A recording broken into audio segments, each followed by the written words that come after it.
Olá, seja bem-vindo, seja bem-vinda à segunda edição do Rugido Cast. E hoje eu trouxe mais uma fera para conversar aqui com a gente no podcast, para trazer insights, bastidores do negócio, história de vida, enfim, todo um conteúdo que eu tenho certeza que vai te ajudar aí no seu negócio e, claro, te ajudar a melhorar a sua comunicação, porque comunicação, como eu sempre defendo, é a minha paixão e é uma ferramenta incrível de vendas. Hoje eu trouxe aqui Alexandre Assis, nada mais. Gente, ó, se eu for ler a bio desse cara, a gente vai gastar uma hora aqui nesse podcast, entendeu? Mas assim, eu resumi da seguinte forma: fundador da Assis Gestão, uma das maiores empresas de gestão do país, basicamente 38 anos de carreira. Esse cara tem nada mais, nada menos do que 200 empresas, mais de 200 empresas no portfólio, e é responsável pela gestão de mais de 8 bilhões de reais de faturamento. Que responsa! Além de tudo, é um cara incrível que eu tenho a honra de chamar de amigo, pai, marido, tem uma família linda e, enfim, bem-vindo. Obrigada. A gratidão é toda minha. Obrigado, Dani. É um prazer incrível estar aqui com a Rugido Digital, que, aliás, cuida de todas as redes minha, da Assis, né?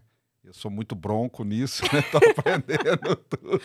É Então, é um nada. prazer você poder ter essa tolerância toda comigo e me ensinar tanto. Obrigado. O prazer é todo meu. Tamo junto. Ale, eu quero que você conte, assim, a sua história.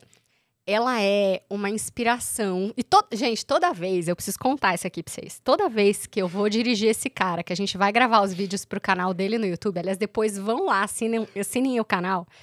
A gente chora, mas não sou só eu, sou eu, a equipe. Ele já botou 2 videomakers pra chorar. E o pessoal da equipe. Então, assim, a sua história ela é muito inspiradora.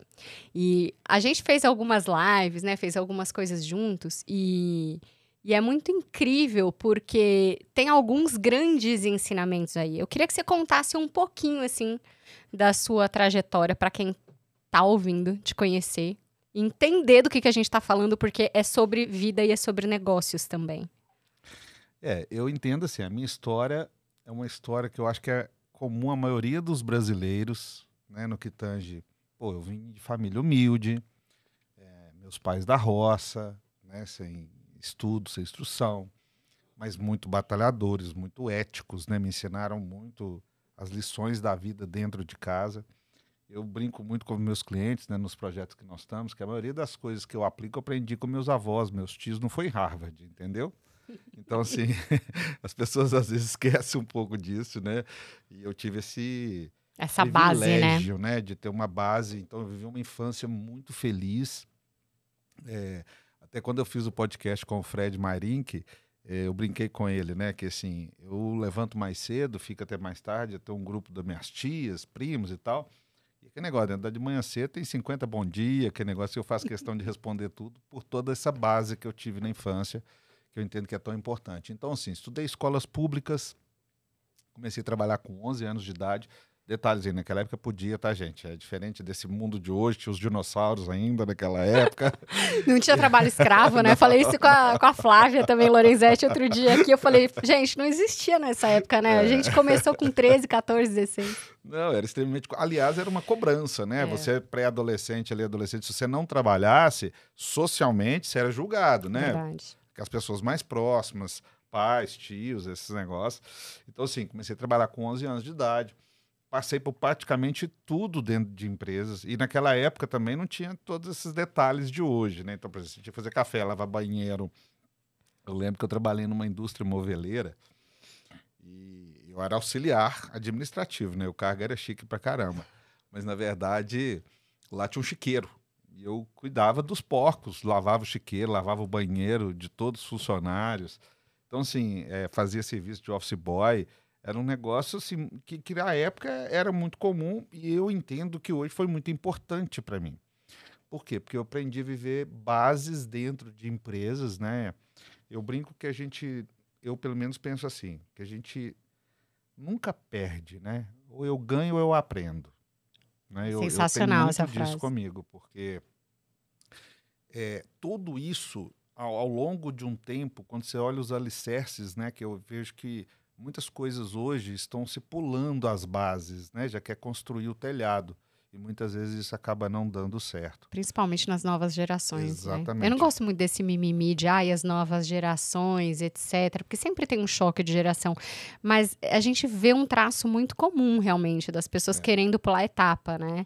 Eu lembro E dessa ignorando esse aprendizado, assim. Ou achando Verdade. que não é necessário, sei lá. E assim, essa convivência, por exemplo, eu lembro que eu comia de marmita, né? Uhum. Pesquisei no Google o que é marmita, pra vocês vão entender. E aí é o seguinte. E não era marmita Não, chique e não de tinha nem hoje. fogão para esquentar marmita. Então, Micro-ondas, era uma então. marcenaria. Então, pregava lá os preguinhos, um álcool mesmo, esse álcool líquido, punha fogo, né? Punha a marmita em cima e era ali. E aquela convivência, você acabava vendo perfis, porque eu entendo que tudo, atrás de tudo tem pessoas. Pode Sim. vir tech, pode vir digital, pode vir tudo, mas atrás de tudo tem pessoas. Verdade. E um líder precisa saber lidar com pessoas.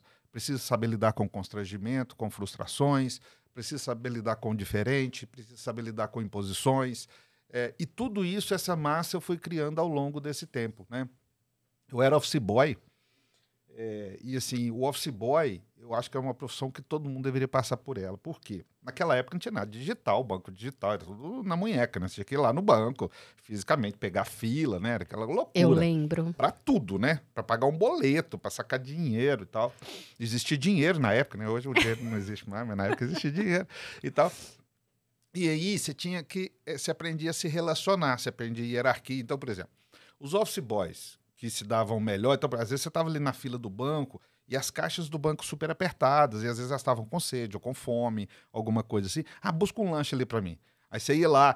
Esse relacionamento te trazia depois um benefício ali de, às vezes, você tá ali no olho do furacão e elas deixassem você entrar depois do horário. Aquela relação ali, né? Era muito importante para você saber, cara, tudo, você precisa saber doar, né, para merecer, e você ir construindo relações, né? Eu lembro que quando dava muita coisa errada, não existia celular, não existia internet, não existia nada. Então, por exemplo, a empresa era em Contagem, mas uma em Guarulhos, São Paulo, por exemplo. Você imagina dar errado, eu ter que voltar tudo de novo, para voltar lá tudo de novo, fisicamente falando, pegando ônibus, né? Na época não existia motoboy, né? O office boy era a pé e ônibus, né? Então, assim, tudo isso eu entendo que construiu muitas bases da carreira. Eu sou muito orgulhoso de ter passado por tudo isso. Você chegava nos cartórios. Então, assim, quando eu fui mudando, né, aperfeiçoando, crescendo na minha carreira, era difícil as pessoas também me enganarem, porque eu conhecia tudo, né? Eu sabia os pulos do gato todos da base, entendeu? E aí quando as pessoas vinham com lero-lero pra assim, de mim, eu falei, opa, peraí, isso aí eu já fiz, eu sei como é que funciona, né? E te dava credibilidade. Então você sempre sabia a pele do outro, né? Skin the Game, lá nessa época, né? Era um negócio muito legal nesse sentido. Aliás, você falou duas coisas, né? Você falou sobre o tal do networking que todo mundo hoje fala e a gente... Às vezes as pessoas acham que o networking é com... pessoas só no alto nível, no alto escalão das empresas ou entre empresários. E, cara, você tá falando de uma coisa básica, que é relacionamento, é o saber se doar para depois receber e o skin in the game lá atrás, né? De começar lá no chão de fábrica, como a gente fala, no jargão. Não, tanto é que eu chegava, às vezes, aqui, teu emprego ali para você, teu emprego, vem trabalhar no banco. Naquela época, assim, trabalhar em banco era um status, né? Tudo através desses relacionamentos, entendeu? Eu sempre fui muito fiel, eu sempre fui... eu tenho uma base ético-moral muito forte da minha própria família, né? Então, assim, eu não tinha coragem de trair o meu patrão, entende? Sim. Então, eu sempre fui muito jogo aberto. Tanto é que nessas épocas, as empresas que eu trabalhei, que eram microempresas, empresas muito pequenas e tal, a maioria delas... Eu tinha um relacionamento muito grande com meus patrões e eles chegavam e falavam, cara, tá na hora de você ir embora. Olha, você é maior do que isso. E eu era moleque, né? 11, 12, 13 anos. E todos foram assim. E eu ficava morrendo de paixão porque eu amava eles, né? E eles, não, cara, agora tá na hora. Todos, de certa forma, também foram te muito com empurraram, muita né? hombridade, me ajudaram muito nesse sentido, Uhum. né? Falei, cara, vai para o mercado. Aqui você, né? Porque Atingiu eles o poderiam teto. ter, de certa forma, me prendido ali por eu desenvolver muito bem e tal. E aí, E era engraçado, né, minha vida de office boy, porque foi quando eu comecei a ter minha síndrome, né? Eu tenho AME, atrofia muscular espinhal, que é uma doença degenerativa, que ao longo do tempo você vai perdendo condição física, né, muscular, muito parecida com a ela. A ela é mais famosa, apesar que a AME agora está bombando aí nas redes sociais, por um detalhe triste, né, que é o tratamento mais caro do mundo, né? Então, e aí quando eu fui perdendo essa condição física, eu não consegui subir no ônibus, os ônibus têm aquele primeiro degrau gigante, na época não existia ônibus adaptado para deficiente, né, sem chance. Se hoje já é difícil a acessibilidade, imagina na época, né? Volta aí 30 e tantos anos, vai ter noção do que era. Era tipo o Fred Flintstone na época, né? E eu chegava no ponto de ônibus, mais uma vez, network, relacionamento, percepção de pessoas e perfis. Eu olhava, percebia que ele tinha condição física, obviamente, né? Para poder me ajudar, mas também que eu sentia aquela empatia. E essas pessoas me ajudavam a subir nos ônibus. E eu sempre deixei meus propósitos acima das minhas necessidades, né? Assim, eu nunca me coloquei o vitimismo na frente. Então, assim, eu não vou fazer porque eu não consigo. Eu desenvolvi uma forma de conseguir, né? Eu extrapolava os meus limites naquele sentido. Cara, eu tenho uma missão, eu preciso cumprir essa missão e eu não posso deixar com que o meu vitimismo prevaleça sobre isso, entendeu? E aonde que eu me desenvolvia, e aí, obviamente, também, né? Tinha muita questão de mesmo horário, até às vezes os motoristas de ônibus entendiam, via aquela força de vontade, tinham mais paciência para arrancar ou parar mais perto do degrau, né? Várias vezes aconteceu do motorista ou o trocador chegar para mim, como é que eu posso te ajudar melhor? Eu falo, se parar mais perto do meio-fio, o meio-fio já era mais alto, né? Melhor do que você tem que descer o meio-fio e tal. Então tudo isso eu fui desenvolvendo. E quando... Você acredita que essa sua condição te forjou a ser um grande empresário? Porque, assim, de tudo que a gente está falando, você aprendeu relacionamento, você aprendeu a ler pessoas, você aprendeu o mais importante que você me falou agora, que a gente nunca tinha conversado, a sempre se colocar para fora da zona de conforto. Eu acho que essa é a grande sacada para quem tem um negócio ou para quem é intraempreendedor, ou seja, é executivo e tem esse perfil empreendedor mesmo dentro de uma empresa, é o ter a coragem de sair da zona de conforto. É muito difícil, não é fácil. Não. Nosso cérebro puxa a gente o tempo inteiro pro conforto, né, do ponto de vista neurocientífico. E aí eu acho que entra o legado dos meus pais, porque meus pais, na simplicidade deles, né, pessoas que não tiveram tanto acesso à cultura, a estudos, mas assim, hoje eu como pai, eu fico imaginando, assim, sou fã deles 100, né, 1 milhão de vezes mais, porque a coragem deles de me deixar para fora de casa, do portão para fora, era gigante. Lembrando, não tinha celular, não tinha nada, né, gente? Você saía, só Deus sabia a hora que voltava, né? Então, assim, eles me permitirem, de certa forma, até me incentivarem a isso, foi um desapego que transformou minha vida. Porque se eles fossem, igual hoje tem muito no mundo essa questão de proteção, né? Eu vou proteger o filho, não vou morar dentro do condomínio, uma bolha fechada e tal, talvez eu já estaria atrofiado numa cama, ou até mesmo a doença já teria me devorado, né? Eu acredito muito nisso. Quando você perguntou se eu acredito, não. Eu acho que é fato, né? Eu acho que isso é um fato mesmo. Mesmo porque, assim, eu comecei a perder condição, mas não sabia o que eu tinha, né? Demorou o diagnóstico, tinha né? recurso financeiro para buscar. E assim, cara, naquela época, falar de genética era coisa de Europa, Estados Unidos, né? Assim, no próprio Brasil, mesmo se tivesse recurso, assim, era uma coisa muito, muito difícil de você buscar. E aí a gente foi tudo quando é médico, tem tudo que você possa imaginar de diagnóstico e tal. Até que um dia, resumindo, obviamente, nós fomos no médico, meu pai, e ele falou, cara, você está com 12 para 13 anos, com 15 anos vai parar de andar, com 17 vai morrer. Ele falou que eu tinha distrofia de Duchenne, que é uma doença degenerativa também, mas não é a atrofia muscular, não é a AME, né? É a distrofia. Pô, e foi um impacto gigante dentro da minha casa, né? E por ser uma doença genética, veio a culpa dos meus pais, tipo, se a culpa é minha, né? E tal. E eu percebi, mesmo sendo ainda muito jovem, e aí a importância, às vezes, da gente se desenvolver novo, né? Porque eu vivi muito bem minha infância. Então, minha pré-adolescência eu já era aquele rapazinho que queria conquistar o mundo, né? E eu percebi que, para que meus pais sentissem menos, eu tinha que tocar minha vida normal. Todas as vezes que eu chorava, que eu reclamava, que eu ficava triste, eu sentia que eles sentiam muito.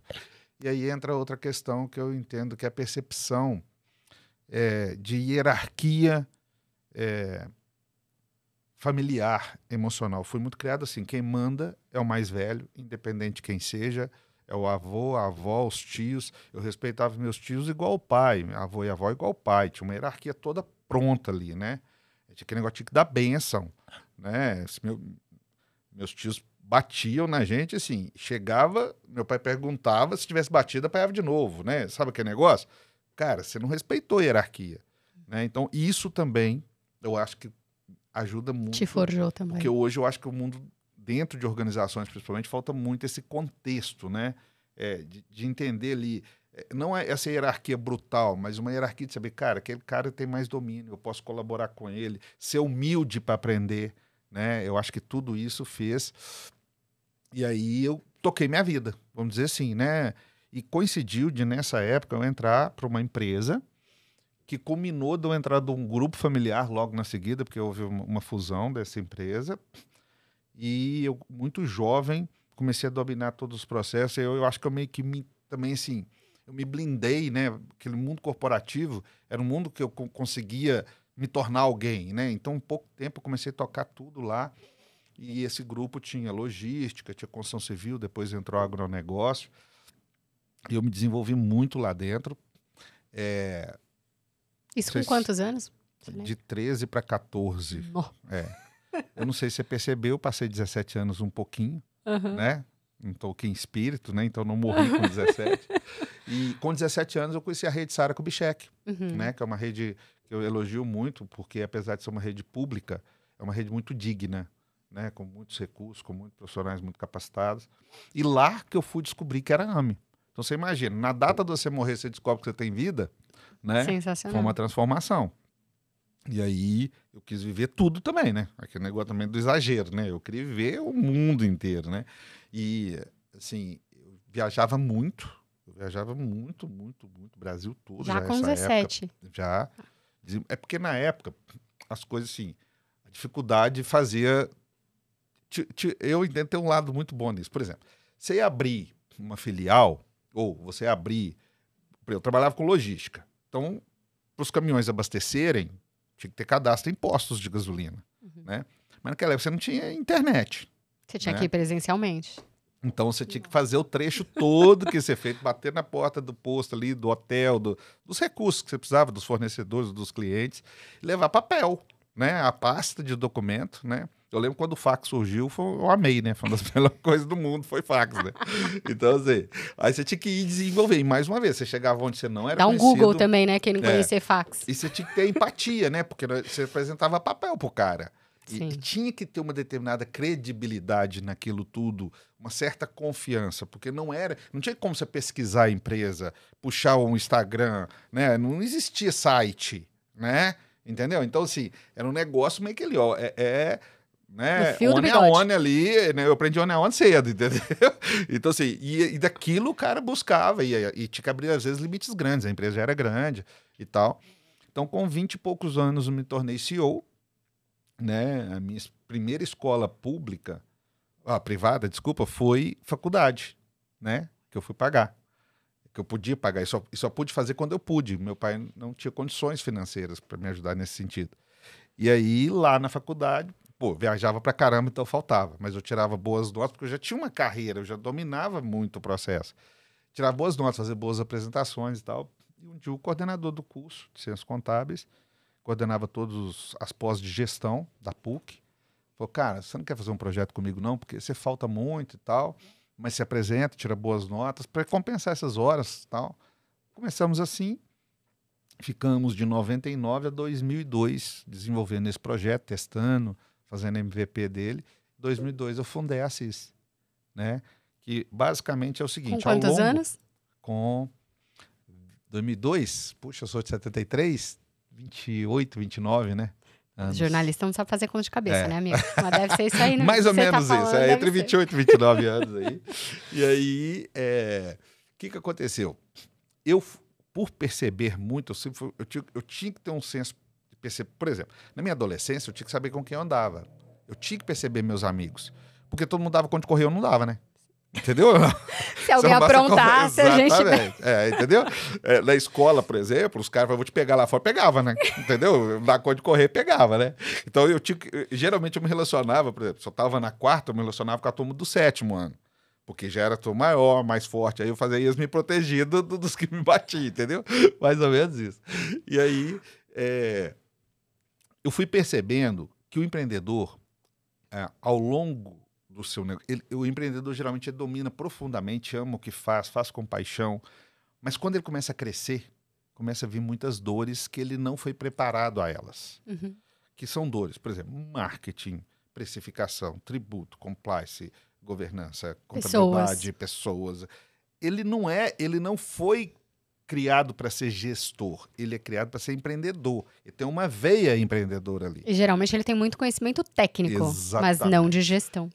Ou às vezes muito do negócio. Né? O cara do comercial, o cara que tem uma empresa comercial, um empreendedor que criou uma empresa comercial, geralmente ele é um bom vendedor, é um cara que estava ali no game da venda. O cara do serviço, idem, indústria, idem, entendeu? Eu conversei com um grande empresário hoje, tem uns 15 dias, tive o privilégio de ser convidado para ir lá na empresa dele. Ele falou, cara, eu perdi milhões para entender que eu não era gestor. Eu tinha uma vaidade, um ego muito grande de querer ser gestor. E perdi milhões por causa disso. E hoje eu levanto minha mão e peço que você venha aqui, porque eu sou empreendedor, eu sei empreender. O resto da máquina eu preciso que alguém cuide, entendeu? E um cara jovem, tá? Um cara de menos de 30 anos, do mundo digital. E eu achei o máximo o mindset dele. Falei, cara, putz, quantas pessoas conseguem ter essa percepção, né? Então, eu fui percebendo isso e a Assis entrou com o propósito de quê? Segurar essa onda toda para o empreendedor poder ter vida e poder crescer, né? E aí, tudo aquilo que ele tinha dificuldade, a gente cuidava, fazia melhorar, protegia ele, né? Porque o empresariado ainda tem muitos laços de confiança, né? E não tem problema nenhum isso. Mas, muitas vezes, essa confiança não tem uma entrega à altura que a empresa cresce, né? Por exemplo, às vezes era muito comum à época o cara colocar o cunhado, a sogra, a mãe, o pai. Tá, mas quando o negócio ficou grande, eles não eram desse mundo do grande. Eles eram o xerifão ali do caixa, mas não entendia mais do negócio. Não sabia como é que validar essa empresa para terceiros vir, né? Investir, esse tipo de coisa. E a gente começou a fazer muito isso, né? Falar com o cara o seguinte, ó, toca, cresce, faz negócio e daí para trás a gente segura a onda para você e te garante a informação. E te garante se amanhã alguém vier te validar, nós vamos ter, né, capacidade para poder prestar essa conta a olhos de terceiros, né? Não aos nossos que já dominam e conhecem do negócio. E foi uma viagem maravilhosa, porque esses empresários começaram a crescer muito, criamos um laço de confiança muito grande ali, de relacionamento, de troca, de porrada também, porque tem muito, né? Porque faz parte. Faz parte do negócio, faz parte do game.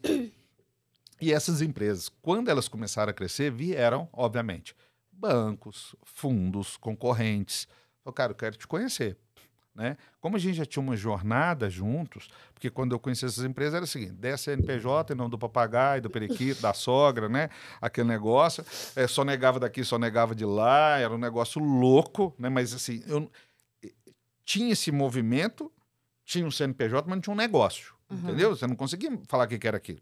Né? E era uma colcha de retalhos. Exatamente, nessa consolidação veio essa credibilidade, esses empresários começaram a ser investidos, né? Como a gente tinha acompanhado a jornada, a gente meio que foi o tradutor daquilo ali. E foi muito engraçado, porque a primeira empresa que veio para fazer o M&A, eu nem sabia o que era M&A na época. Para quem não sabe o que é M&A, fusão e aquisição, isso, merger and acquisition. Compra e venda de empresa e tal. E quando eu fiquei sabendo que o cara ia ganhar, eu falei, pô, eu não ganhei isso em 10 anos, velho. E o cara tá ganhando uma rodada só. E eu fiquei curioso com aquilo e me dediquei ao máximo para facilitar a vida da empresa que tinha sido contratada. Né? E o dia que ela apresentou o PowerPoint, a planilha ali, eu falei, cara, eu faço muito melhor. Sabe aquele negócio, a virada de chave? E aí fomos fazendo, apoiando vários, viraram. E um dia eu cheguei pro empresário, a gente tinha mais intimidade, falei, cara, preciso do teu apoio, velho.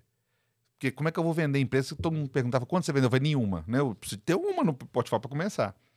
E aí ele foi extremamente... cara, foi muito parceiro, me ajudou muito e me passou uma meta que falou: se você cumprir isso, é seu negócio. E a gente virou.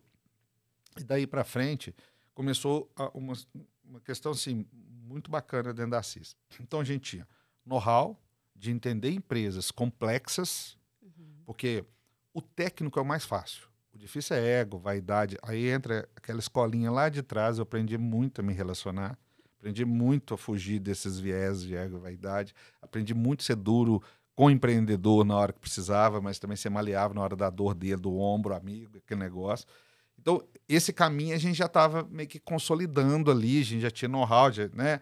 Já tinha uma história. Poxa, começamos a vender. Opa, esses caras encheram de dinheiro no bolso, né? E eles nos procuraram. Falaram: cara, eu sabia tocar empresa, trabalhar, ter dinheiro, eu não sei. Minha mulher já tá querendo separar de mim, eu sou chato pra caramba dentro de casa e tal. Foi meio que assim mesmo. Falei: cara, eu tenho um monte de cara que era igual você. Lembra da nossa jornada e tal? Eles não têm capital e estão desorganizados para chegar num fundo e o fundo entender o que eles precisam. Você quer pôr o seu capital? Eu garanto para você, eu não posso garantir que não tem risco, mas eu garanto assim a transparência absoluta do negócio e você fica até onde você entender que vai, tal. E assim começou o modelo de negócio da Assis. Ou seja, você montou um fundo de investimento. Um ciclo virtuoso que na época bem ali sem ser esse formal que hoje a gente tem, a gente trabalha, mas muito com esse conceito.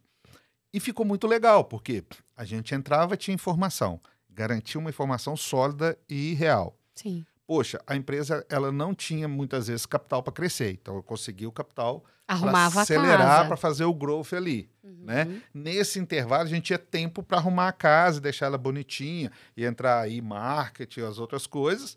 Né? E aí, lá no final, a gente tinha uma empresa rentável, né, que já tinha passado, que aí a gente já podia trocar esse capital íntimo, né, vamos dizer, da CIS de investidores da própria para capital de mercado, e aí era uma tendência se ia vender, se não ia, se ia crescer, familiar, processos sucessórios, esse tipo de coisa, e aí ficou muito legal. Né? Aí começamos, obviamente, caminhar para empresas maiores.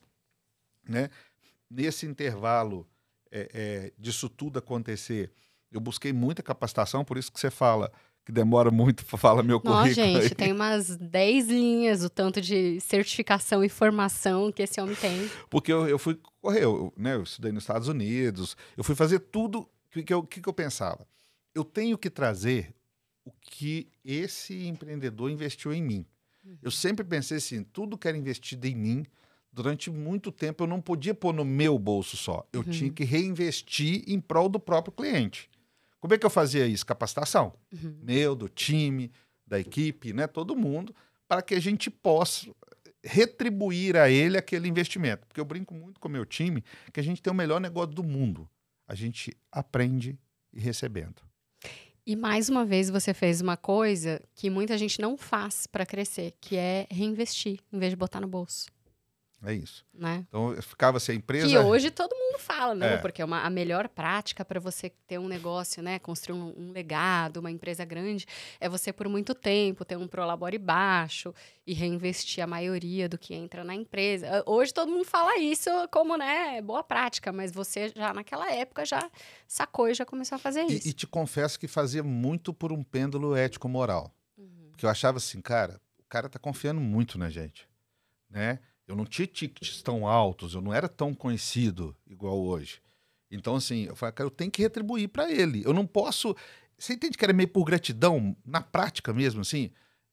Eu não pensava assim, não tinha uma estratégia muito. Era ético-moral mesmo. Falei, cara, pô, esse cara aposta em mim, eu tenho que dar ele retorno, eu tenho que apoiar ele crescer. Né? Prestador de serviço, você tem o quê? Conhecimento e conexões, né? E aí essas conexões, a credibilidade é muito importante para quem quer crescer no mercado. Porque você pode enganar muitos pouco tempo, né? Poucos muito tempo, mas não todos o tempo todo. Com certeza. Isso não acontece. Então aquelas amizades, aqueles relacionamentos... Às vezes eu entrava numa empresa, eu já tinha passado uma experiência lá atrás que eu conectava, eles faziam um negócio, cresciam junto, ou abria portas, tudo em cima do cara... Entender assim, pô, O Assis, ele é um cara honrado no sentido de cumprir, de fazer. Obviamente que a gente errou pra caramba, mas quando o cara entende que seu erro é um erro que você fez, tentou fazer tudo certo, mas né, mercado e tudo, isso não tem o peso total quando é que o cara entende que você iludiu, que você passou a perna, que você meio que manipulou ali para se dar bem. Entende? Sim. Então, assim, esse reconhecimento e essa ajuda. E aí entra um outro lado legal também. Muitas pessoas entendem, né? Hoje mesmo o taxista que me trouxe aqui, ele falou: Nossa, cara, mas sua vida deve ser difícil demais. Coitado de você por ter a limitação física, não dá conta de andar e tal. E assim, de certa forma, a minha limitação, na época eu subia escada, né, devagar, mas subia e tal. Esse esforço que eu tinha, né, uma das empresas de agronegócio, que foram um case aí de venda das maiores do Brasil, e que a gente ajudou a estruturar muito. Você até postou recentemente aí o depoimento desse empresário. Aquele cara, né, que é o Danilo, ele foi um cara, era muito importante para mim, porque como a gente cresceu juntos, né, começamos ali, a empresa dele muito pequenininha, e ele, o mérito dele, um cara extremamente inteligente, mas assim, a gente apoiando, cresceu pra caramba, ele me indicava novos negócios, né? Então ele queria que todo mundo sentisse um pouco da gente ali, e queria ajudar muitas pessoas, na verdade, o coração dele é assim. Mas eu lembro que ele brincava comigo e falou, cara, lá tem escada. Aí ele me indicava o tempo, cara, lá tem escada. Cara, lá tem escada. Ah, eu quero te perguntar uma história. Quero te pedir pra contar uma história que é sensacional aqui.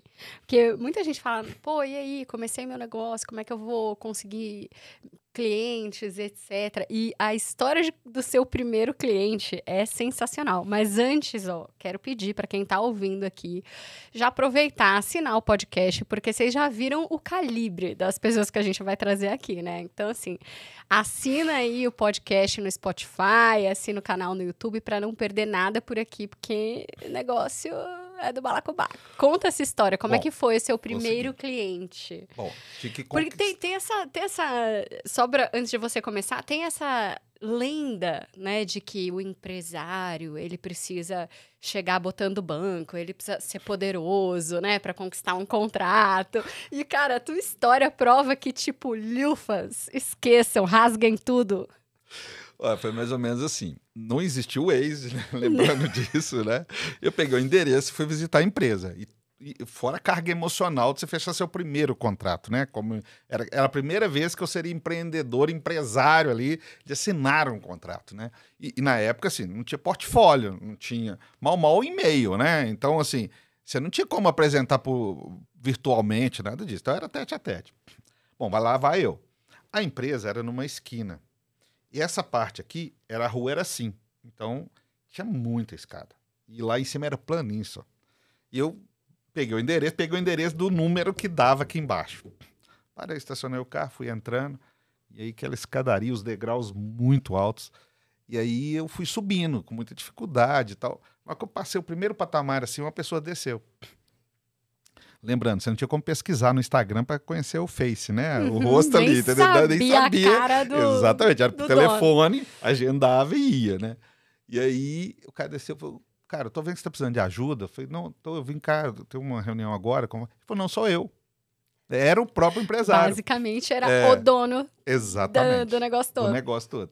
E aí, como ele viu eu com muita dificuldade, porque já estava descendo enquanto eu estava subindo, ele falou, Ki, eu posso te ajudar? Eu falei, pode. Aí me pegou tipo noiva, sabe? Como o marido pega a noiva pra ir e subiu as escadas comigo carregando cola. Então você imagina, eu de terno e gravata, na época eu trabalhava de terno e gravata e tal, sempre carregado pelo dono, chega lá e ninguém entendeu nada, né? Aí eu entrei onde estava todo mundo corporativo dele, todo mundo olhando aquele negócio, e a sala dele era mais um andar para cima. Né? E aí ele me pegou de novo e me levou até a sala dele, né? E assim, foi o meu primeiro. Aí eu entendi também, isso foi muito importante para mim, porque me potencializou muito. Porque o que é o medo de um deficiente, né? De alguém que tem alguma limitação, seja ela qual for? É onde você está ali no caos, da onde te exige mais, né? E aí quando eu percebi, falei, cara, tem pessoas que isso não vai ser um tabu. Não vai ser o fato de eu não conseguir subir uma escada e tal, né? Nós criamos tanta intimidade depois que ele ficava brincando assim, fala a verdade, você vem cá só pra me pôr a mão na sua bunda mesmo, tal. Entendeu? E ele fez isso nós ficamos muitos anos juntos. Então, assim, isso me potencializou muito, de eu entender. Aliás, vários caos na minha vida me potencializaram. Por isso que a gente tem que, às vezes, perceber que a dificuldade, os problemas, quando a gente está vivendo eles, que parece que a coisas... Isso vale para doença, vale para questão financeira, vale para problemas empresariais. Se a gente tiver a tolerância, a persistência, a resiliência de passar por aquilo e tiver a gratidão e a percepção, o mindset, de entender que isso tudo é para o bem, e depois aprender a lição, porque o que eu entendo é que muitas pessoas ficam sempre sofrendo o mesmo mal, enquanto eles não aprenderem a superar aquilo e a entender a lição daquilo, não vai para o próximo, porque problema a gente vai ter a vida toda. E aí eu sempre fui de aprender muito com isso, de entender assim, cara, por que aquilo aconteceu? Isso é um mal? Será que é? Deixa passar um tempo, né? Isso tudo foi me tornando mais forte. Então, todas as vezes que eu passava por um perrengue muito brabo, eu falei, cara, isso aqui já não é problema mais para mim. Sabe que negócio? Então, eu falei, cara, agora pode chegar em cliente, tiver escada que for, que eu vou chegar lá. Eu vou chegar na presidência, eu vou chegar lá no empresário, eu vou fazer as coisas acontecerem, entendeu? Uhum. Eu, ao invés de sofrer com aquilo, falei, pô, mas o pessoal me viu assim, não quando subir escada, tal, eu ficava assim, cara, Eu posso tudo. eu posso. Cara, vai. Agora dá. Então, eu já passei o perrengue. Cara, que venham mais 100. Eu já cheguei lá em cima. Né? Que era a minha maior limitação naquele momento. Entende? Uhum. Então, tudo isso, para mim, foi muito lição de vida ao longo da minha carreira. Eu sempre, quando eu estou passando por uma dificuldade, independente qual seja, eu tiro daquilo assim, o que eu vou aprender? Obviamente que hoje, mais maduro, quando começa, eu já bato, falo, Assis, aprende a lição. Tenta entender por quê. E isso vai construindo e consolidando os alicerces. Então, assim, para me derrubar depois de um problema, tem que vir um bem mais bruto, entendeu? Pois é, e assim, perrengue não falta, né, na sua história, porque a gente, inclusive, gravou recentemente, vai entrar no seu canal. Porque o que você tá falando, muita gente deve estar ouvindo falando assim, ah, tá bom, vai, alguém teve que carregar ele. Mas, cara, você sofreu um acidente muito sério que você ficou de cama, que era pra ter sido uma coisa devastadora, foi assustadora e você tirou mais uma lição de resiliência. Se não basta, né, nascer pobre, estar na escola pública, vir a AME, né? Ter tido o diagnóstico de morte, né? Passar esses perrengues tudo da vida, deficiente, rodando no mundo, Brasil. Aí, quando, em 2018, aí já tava com uma graninha, já tava morando bem, falei, vou reformar a casa para ficar top, para a minha limitação me atrapalhar o mínimo possível. E minha casa era de 2 andares, eu coloquei um elevador panorâmico lá. E aí, a obra acontecendo e tal, e não foi culpa do elevador em si, porque o cara chegou, me explicou, falou, tá seu sistema de segurança, tal, já tá funcionando, mas a gente precisa instalar, aguarda mais uma semana que vai estar tudo funcionando e tal. Beleza. Eu fui trabalhar num sábado, atender um cliente, cheguei, almocei, dia normal. Na hora que eu tava subindo a escada, que eu subi assim com dificuldade, minha esposa me ajudando, eu já tinha subido uns 3, 4 degraus. Falei, nó, eu quero ver se a minha motinha é maior. Eu uso aquelas scooter, né? Aquelas cadeira elétrica tipo americana. Se ela cabe lá dentro, que eu não tinha percebido isso. E fui lá testá-la. Ela coube, falei, pô, já tô aqui dentro, eu vou só subir. Não, e eu tinha na minha consciência que eu só ia subir. Porque para mim descer a escada era mais fácil, né? Então, mas subir, né? Subi. Quando eu subi, eu não sei te explicar porque eu mesmo apertei o elevador para descer. A cadeirinha saindo, no meio eu apertei. O chão do elevador desceu. O que ela fez? Ela pendurou no concreto. Ali.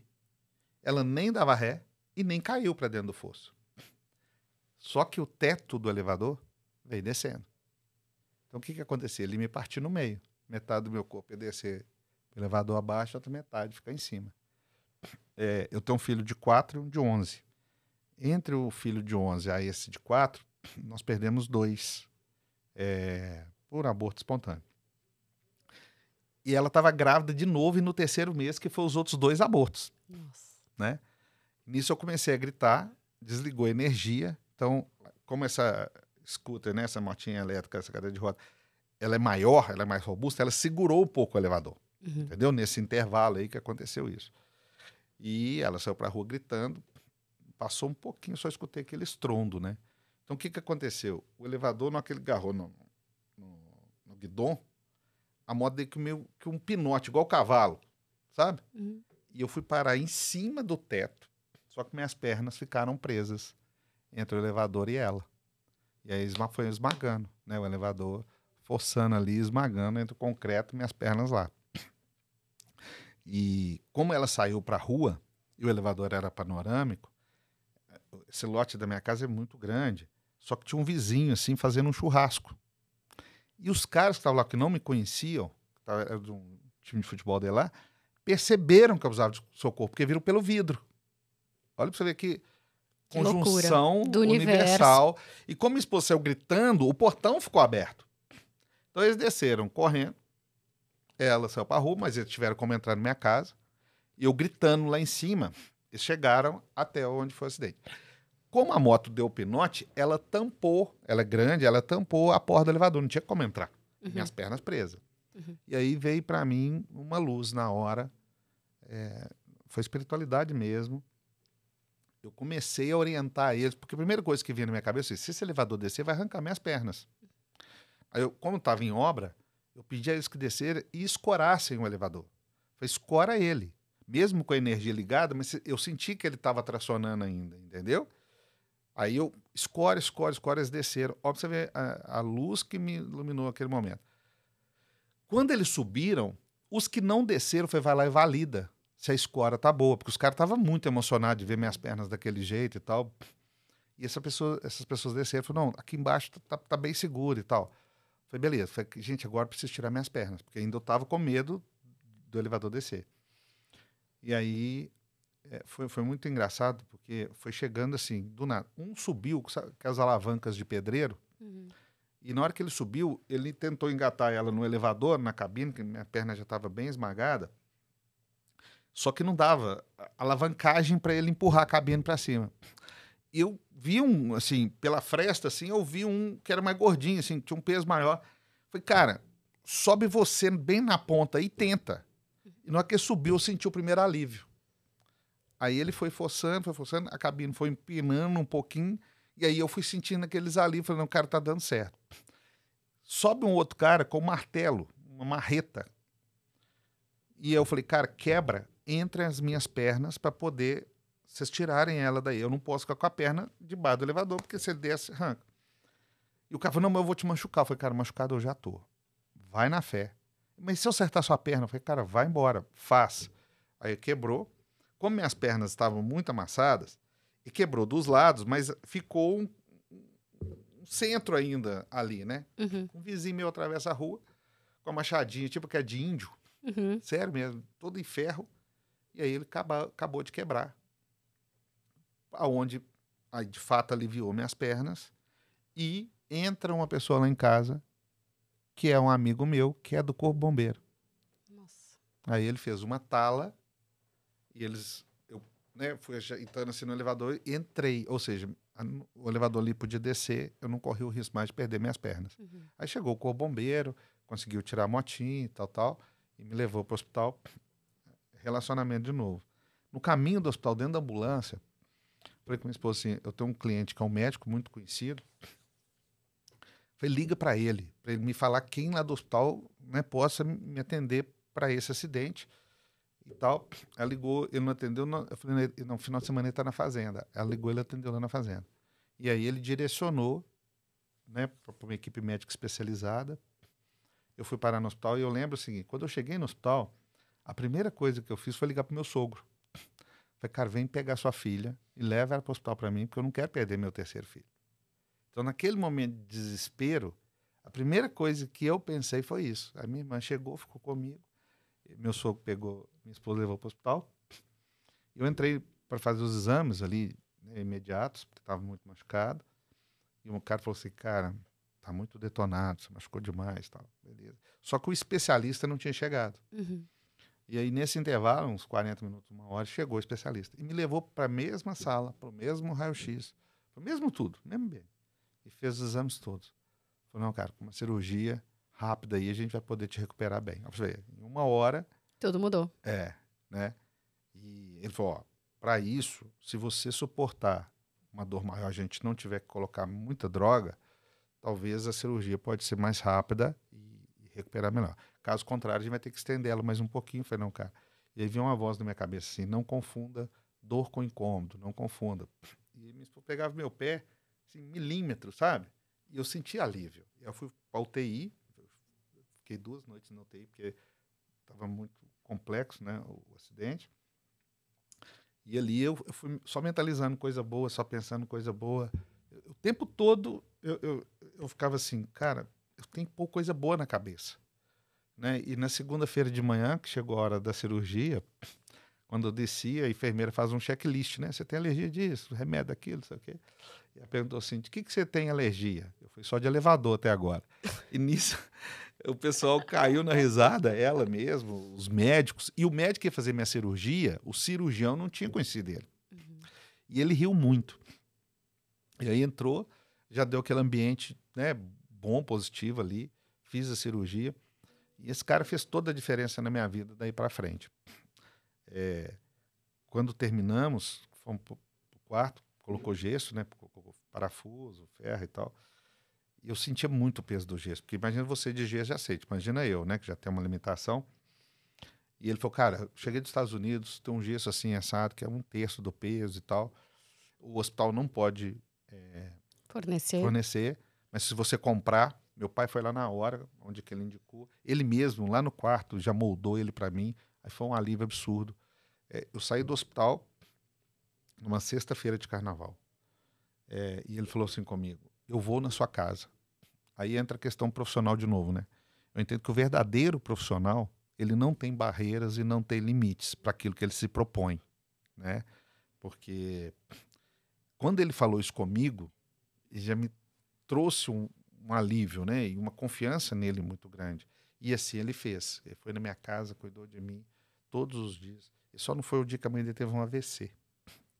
E ele cuidando de mim, só que eu tinha um problema, que teoricamente eu tive que ficar 6 meses de cama. A minha doença degenerativa muscular. Eu parado de cama eu ia atrofiar, né? Atrofiando, eu ia acelerar a AME demais. Então eu fiquei de novo, né? Mesmo até aquele momento dando certo, outro desafio, um em cima do outro. Eu lembro que na quarta-feira de cinzas, falei com minha mulher assim, põe um pijaminha mais bonito que eu vou trabalhar. Ela falou, meu filho, você não anda direito, nem se esse monte de ferro e gesso das pernas, e agora?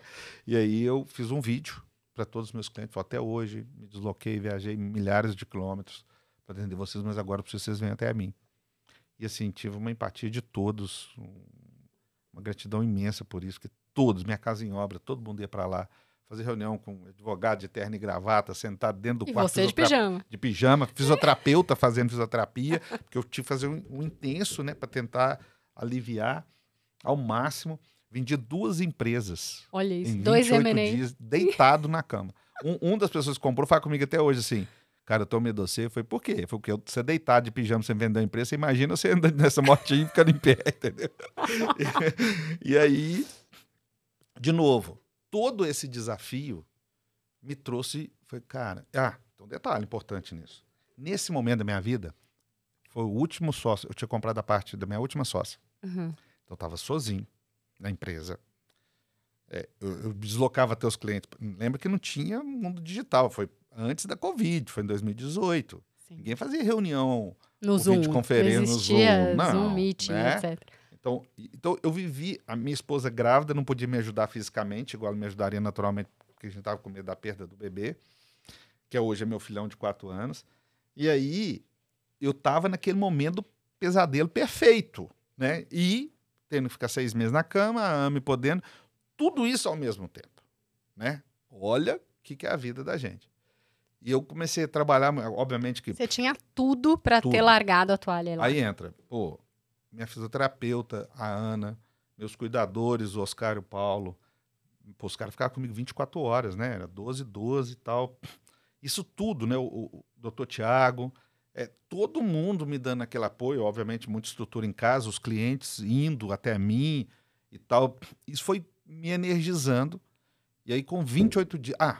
meu filho de 11 anos, na época, é de 7. Esse menino... Que é um querido. Ele é um Iluminado, Falo ô que o criança Estevão é uma iluminada. alma boa, total. Esse filho é maravilhoso, é uma benção que eu tenho.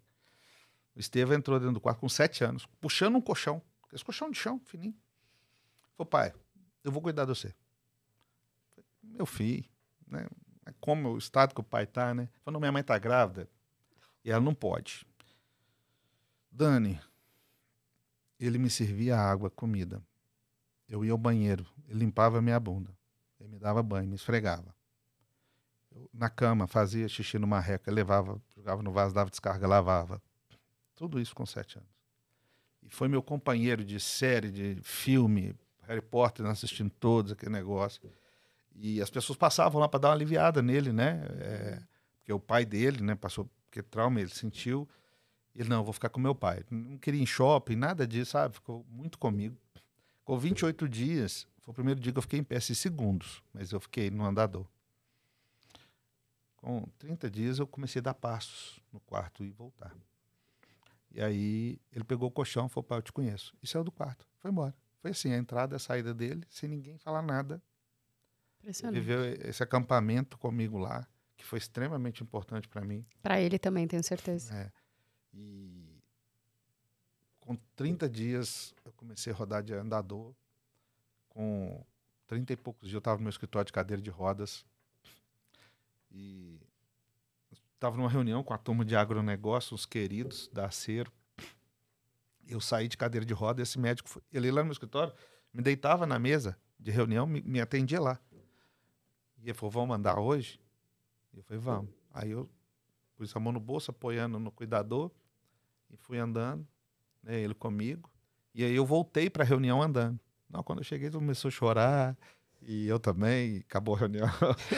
E foi um momento muito importante da minha vida, porque naquele momento, de novo, né, eu falei, cara, eu vivi o maior pesadelo que eu podia viver como empresário, como empreendedor, como pai de família, como ser humano, que, poxa, tinha AME, já estava perrengue pra caramba, a doença evoluindo. Eu sofro um acidente desse, que podia, né, ter acontecido uma coisa muito terrível. Pô, vou lá, os caras falam que eu vou ficar 6 meses, aí fica, os empresários, né, podia ter perdido o contrato, pensando assim, pô, a CIS não vai me atender mais, igual era e tal. Eu vivi tudo isso. Quando eu saí disso, a primeira coisa que eu fiz foi agradecer a Deus. Falei, meu Deus, obrigado por tudo isso. E agora, para me derrubar, Precisa de muito. tem que vir pancada. E, de novo, me tornei tão forte que foi desse Mas tá bom, né? Chega de pancada, né, gente? Não pede mais, não. Não, mas o que eu quero explicar é o seguinte, que às vezes as pessoas, por muito pouco, se deixam destruir bater, demais. com certeza. Entendeu? É. E eu dou esse tipo de testemunho como gratidão a Deus mesmo, sabe? Eu não estou fingindo aqui. Porque eu acho que é muito importante as pessoas entenderem que não é por você passar um mal, por você passar uma dificuldade, que a sua vida não vale nada ou que tudo se perde. E que depois daquilo, pelo contrário, assim, vou te ser muito honesto, de 18 até agora foi o período que a CIS mais cresceu. Foi quando tudo começou a dar muito certo, em todos os aspectos. Que entrou grana, que cresci pra caramba. Assim, eu acho que a vida tava só... Falei assim, cara, você merece, você vai aguentar o tranco, você está pronto para qualquer coisa mesmo? Eu posso contar contigo, porque eu acho que tem muito de merecimento, sabe? Acho que a vida, às vezes, te testa para saber assim, você tem essa fé toda, essa vontade toda, essa perseverança toda mesmo? Vem cá. Pá, quando ele vê que você responde, cara, tô aqui, aí vem as bênçãos, entendeu? Eu acredito demais nisso. E, sim, foi muito importante para mim, foi muito importante para minha família, porque, de certa forma, o meu temor da AME, aqueles medos que eu vivia antes do acidente, se dissiparam também. Hoje eu encaro a AME, a morte, tudo com muita tranquilidade. Eu faço assim, cara, tá aí, eu já vivi meu pesadelo. O medo que eu tinha, eu vivi ele. Durante 30 dias, 40 dias, mas eu vivi. Né? Que é estar deitado numa cama, que é não conseguir fazer nada, que é depender dos outros, que é tudo isso. E eu vivi. E falei, e fui feliz. E fui muito feliz. Te confesso que eu fui muito feliz esses dias. Mesmo com todas essas dificuldades. Entendeu? Então, assim, no mundo empresarial, eu tento levar essas lições, né? Você tenta, não, você consegue. Você acha que você... Qual que é o pior inimigo, assim, do empresário, do empreendedor? É o vitimismo? É o derrotismo? Ou é o medo? Que, cara, você poderia ter... Você passou por todos, eu acho. Sinceramente, e derrotou todos. eu acho que é o ego e a vaidade.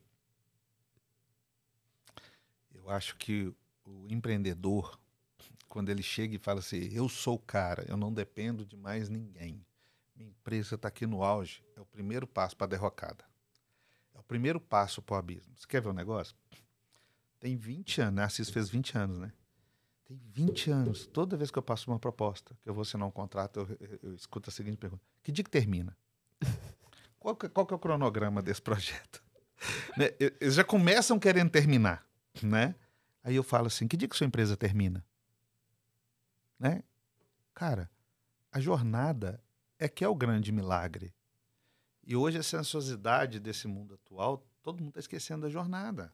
Todo mundo já quer saber quando termina. Cara, não termina nunca. Porque você para pensar. Primeiro, como que eu vou passar uma proposta fazendo um cronograma? Eu não conheço a empresa, não conheço os processos, não conheço as pessoas, entendeu? Então, assim, os meus concorrentes que passam um cronograma, eu fico falando que esse cara deve ser muito bom, né? Ou tem uma bola de cristal, porque sem nada, né? E aí, assim, eu falo, cara, vamos na jornada, nosso contrato não tem multa, não tem nada que nos prende. Se você não gostar de mim, você me manda embora, velho. Simples assim, né? Mas vamos começar a construir, né? A gente começa com um diagnóstico, então a gente entra para entender todos os processos da empresa, apresenta ao empresário, fala, cara, nós chegamos de fora, sentar no olho do furacão, vimos isso. Vamos fazer isso aqui acontecer? Só que, você concorda que uma empresa que fatura 50 milhões por ano é diferente de uma empresa que fatura 200? Com Que é certeza. diferente do fator 500, que é diferente do fator de 1 bi, né? Uma empresa tem uma unidade de negócio, quando ela passa a ter 10, ela é outra empresa, quando ela passa a ter 20, ela é outra. Então, na verdade, a jornada está na manutenção disso tudo. A jornada está no desenvolvimento disso tudo. E não a hora que vai acabar. Entende? Até porque uma empresa é um organismo vivo, né? E uma das disciplinas que eu aprendi muito cedo é a da perpetuidade. Né? O negócio nasceu para ser perpétuo. Né? Você deixar seu legado, independente se um fundo comprar amanhã, você criar uma governança, ter um sucessor, não importa. Nasceu para continuar. Né? Então, assim, essas situações, quando eu percebo que o ego e a vaidade está muito na frente do empreendedor, entra um outro lado meu que eu brinco que hoje eu estou ficando bom nisso aí, apesar de eu não ter competência, te confesso, vai ser meu próximo desenvolvimento, o lado emocional, o lado psicológico, né? Quando o cara bate cabeça de uma fala, ó, agora não é comigo mais, vai para um psicólogo. Literalmente, eu tenho colocado bastante clientes, inclusive. Tem que fazer uma parceria aí, olha. Entendeu? Cara, alô, você que tem uma clínica. Tá faltando agora você, porque, olha só, pô, a maioria das empresas que a gente trabalha estão bem, ganhando dinheiro, crescendo no mercado, com nome, com marca, com tudo. Pô, isso dá grana, o cara tem um determinado conforto, tal. O cara tem família, não importa se está separado, se tem filho, mas tem ali, tá bem, tal. E o cara tem feliz. E o cara não... Tem um negócio errado. E esse negócio errado não é o business. Porque aí, quando o cara vai falar com minha dificuldade, eu falo, cara, sério, você quer conversar sobre dificuldade? Sério mesmo? Vamos conversar. Deixa eu te contar um negocinho aqui. Te contar umas 2, 3 histórias aqui. Entendeu? Falei, não, você quer conversar de dificuldade, vamos embora. Entendeu? Tô dentro do par com você toda hora, velho. É vitimismo? Ah, mas coitado de mim, entendeu? E aí eu começo a trabalhar para ele entender, inclusive se for a hora dele se desligar da operação. O cara vai ser investidor, né? Empregado, empreendedor, investidor, o melhor dos mundos, cara. Você senta lá em cima, usa de tudo do seu legado, da grana que você fez numa venda de empresa e vai investir num monte. E vai mandar, talvez sua cadeira agora está em outro lugar. Né? Eu brinco que o OLX, né? Desapega, né? Do executivo ali, do empreendedor que quer ser executivo, entendeu? E outra coisa, você tira férias, velho. Você tá feliz? Eu fui fazer uma entrevista até com um cara bem conhecido do mundo digital aí, e aí eu tava com uma pessoa do lado, que é um assessor e tal. E aí o cara foi falar comigo de business, né? Quero nomes. Não, brincadeira, não quero nomes. E aí eu falei com ele assim, cara, você tá feliz? E todo mundo da mesa fez assim, né? Não, cara, porque não adianta você fazer sucesso sem estar feliz. Você tá em paz? E o cara desabou. Não. Entendeu? Então, assim, é isso, né? O que é o sucesso? Né? A grana. Eu acho Eu acho não, tenho certeza. É, as pessoas colocam uma meta, É. aí elas atingem a meta e elas falam, e agora? Por isso que tem que ter o o foco na porquê? jornada. O foco na jornada, Não exato. pode ser. Porque a felicidade é o movimento, né? Não é o chegou, o pódio. Eu tenho alguns amigos que estão muito bem financeiramente, renda passiva, o negócio indo super bem, casa em Escarpas do Lago, carro do melhor e tal, e depressão. E aí eu falo com eles, cara, sabe, tá na hora de você partir para projeto social. Tá na hora, cara, de você para de construir, de comprar, de fazer, porque já não tá fazendo mais sentido para ti. Porque senão você não tava nesse vazio. É o meu projeto de vida. Né? Então agora tá na hora de você investir em pessoas que precisam e ser feliz com isso, porque não vai fazer diferença mais na sua vida. Porque chega uma hora que não faz diferença. Não faz. Entendeu? Combinar, né? Então, assim, cara, vai fazer isso. Quem sabe não é essa alegria de vida que tá te fazendo, né, falta nesse momento de você estar nesse ponto, entendeu? Porque eles atingiram o sucesso, né? É o que eu falo da montanha. Eu dou todo o mérito para quem chegou no cume da montanha. Foi lá, desbravou, pô, esse cara, só ele deu conta. Parabéns. Pô, mas deve ser um saco você ficar lá uns 3 meses sozinho, entendeu? Eu penso muito nisso. Deve dar uma certa depressão. Então, né, é a hora do cara voltar, igual que esse filme, né? Vai amarrando a cordinha, fazendo as pontes de escada ali, para que outros possam chegar. Então, eu acho que a pessoa tem que se desenvolver muito nisso. Porque, às vezes, a sua habilidade, você vai lá e rebenta. Cara, mas quantas pessoas vão conseguir arrebentar? Outra coisa, seus verdadeiros amigos, de repente, não ganhou a grana que você ganhou. Você vai viajar, vai levar todo mundo no avião, não dá, né? Deixar todo mundo para trás, sente um vaziozinho. Você tem que criar essas pontes, você tem que criar formas de acontecer isso, né? Eu passo geralmente o Natal com meus tios. Meus tios já estão bem mais velhos e tal. E a gente passa natais super alegres. Então, assim, se eu tiver num barracão, se eu tiver na minha casa, se eu tiver num resort, é aquele momento que faz a diferença, são aquelas pessoas, não é o local. Uhum. Entende? Então, assim, poxa, por que eu faço isso? Porque quando eu era menina, eles faziam um bolo quentinho para mim, eles cuidavam de mim, me davam banho, né, me chamavam atenção, me fizeram ser homens. Eu sou grato. Uhum. Então, acho que as pessoas, ao longo de uma determinada jornada, quando chega o sucesso, eles esquecem das pessoas verdadeiras e da gratidão. E isso traz um elo de abismo muito grande. E que geralmente vai trazer consequências para o negócio depois. Entendeu? Então, acho que tem que ser moldado no quesito. Muito do que eu vejo assim das empresas acaba sendo um reflexo da cabeça do dono. Ou da cabeça dos líderes, dependendo do tamanho da empresa. Faz Sempre sentido? é, total. E é por isso que eu discuto muito com os empreendedores, com os investidores, que perfil de executivo, de líder que nós queremos. Você quer o cara fera da galáxia, que vai fazer muita grana e tal, mas que humanamente vai ferrar tudo. Com né? aquele clima de caca Ou na você empresa. quer admirar a jornada, talvez mas construir dentro disso um processo humano. Uhum. Né? Obviamente que a grana é deles, a gente tem que optar, dá para testar, para perceber, entendeu? Mas tem que tomar um cuidado muito grande com isso, porque isso é um reflexo. Depois que você refletiu na empresa toda, para você mudar essa cultura toda, para você trocar as pessoas todas, dá um trabalho danado. Entendeu? Ale, e tem uma coisa que eu acho sensacional em você, porque muita gente que está ouvindo a gente aqui, eu tenho certeza que tem aquela trava de, mas não vou contar essa história nas redes sociais. Eu sei que eu preciso, tá? Eu sei que eu preciso ter uma imagem no digital, eu sei que as pessoas precisam me conhecer, ter oportunidade de me conhecer melhor como pessoa, como empresário, mas, não vou contar essa história. E, cara, você tem uma coisa que eu admiro demais, que é você não tem medo de se vulnerabilizar. Você não tem medo de, entre aspas, se expor. Porque, na minha visão, isso não é necessariamente se expor. Isso é dividir, isso é inspirar. E como que é isso pra você, assim? Porque é muito louco, parece que você não tem esse filtro. Que é uma coisa que todo mundo tem, é um filtro pesado pra muita gente. Você não tem esse filtro, eu acho isso sensacional. Eu não gosto de falar do que eu estou, eu gosto de falar do que eu sou. Começa por aí, né? Porque o palco é lindo, Dani. O podcast aqui, o Instagram lá é lindo. Mas a vida real tá nos bastidores. Opa! Né? Eu brinco que eu tenho a bunda mais democrática do Brasil, né? Do lavador de carro a presidente da empresa, todo mundo pra mané. Hoje mesmo, né? Cheguei aqui, a moçada ali, ó, me pegou, me carregou. Essa é a minha realidade. Essa é a minha realidade. E eu tenho muito orgulho, porque, poxa, quantas pessoas se dispõem a ultrapassar... levanta aí. 4 horas da manhã. Cheguei no aeroporto, peguei avião. Então, assim, carregado, né? Aí despacha lá no aeroporto de novo, pega um táxi, chega aqui carregado de novo, chega aqui em cima. Eu tô cumprindo as minhas metas, eu tenho que ter orgulho disso. Eu não posso ter vergonha do que eu sou. Né? Eu não posso ter vergonha porque eu tenho uma limitação. Uma vez, né, eu namorava com uma menina e tal, ela falou assim, você tem vergonha do seu corpo? Você tem vergonha de ficar nu? Porque, né, eu não tenho as pernas musculosas, são atrofiadas, né? Eu falei, muito pelo contrário.